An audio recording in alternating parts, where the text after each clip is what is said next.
Good morning, good afternoon, good evening, whatever time it is while you're watching this. This isn't a bike review of the Enfield Hunter, it's a quick ride because this is a loan bike I had while my Himalayan was in for its 18,000 mile service. And I'm just about to leave somebody's drive to poodle back and take the bike back to Cooper and pick mine up. The reason I've had the bike overnight is that it's been cold, wet and icy, so it's better to take a bike in midday and pick up a loan bike overnight if you're allowed to do that by your dealer, and poodle back the following day to pick yours up, again avoiding all the ice. Riding through town, the bike's a delight. It's very low centre of gravity, and with a 350 single engine you don't have the instant throttle response that I do on my Tracer, which makes it very hard if you're in the full power mode to actually keep a decently low speed up. There is a bit of a weird thing, these switches are the rotary type rather than the rocker type that I'm used to. Yeah, they do work. You see me working the high and low beam one there. The other side is the starter kill switch all combined in one. Moving out onto the twisty A road near me, it's a 50 mile an hour limit, which is a bit annoying. It was reduced for a trial period about 17 years ago, and I'm not sure if it's been found guilty yet. Due to the bad weather and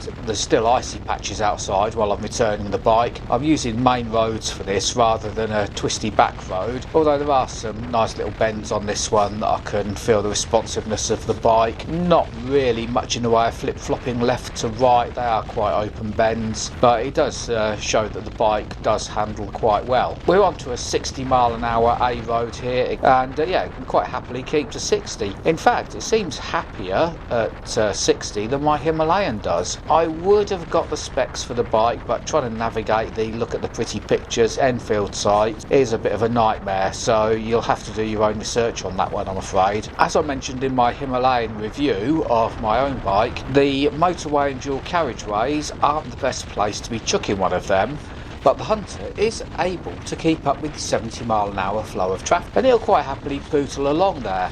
Slight downside, again, as with the Himalayan, you open the throttle at 70 and there's no real oomph to get you to 72 miles an hour. So it's better in towns and little back roads and things like that. And I've seen a few videos of these being taken green laning as well. They're certainly light enough to do that, but it's not quite the bike I'd want to use for green laning above the sort of a couple of gravel tracks near to where I am. This is probably not a sight you're going to see very often on one of these, unless you're like me and do lots of miles. It's a petrol station. I don't know how many miles per gallon this bike does. It wasn't quite full when I picked it up, and I'm going to fill it up here at the Tesco's a couple of miles away from Cooper, and I've done about 75 miles at this point, and I'm putting in just under 5.4 litres. So based on it not being full, it's doing at least 60 miles per gallon. I'm not sure of the figures. There's going to be other reviews out there that will tell you the actual fuel economy. The only chance I get to have a go at some tighter cornering, bearing in mind the conditions are on these roundabouts, the bike changes direction quickly enough, and if I did get a chance to get it on the more fun roads, I'm sure I'd have quite a hoot on this. There are a couple of things I don't like. One is personal, the other one is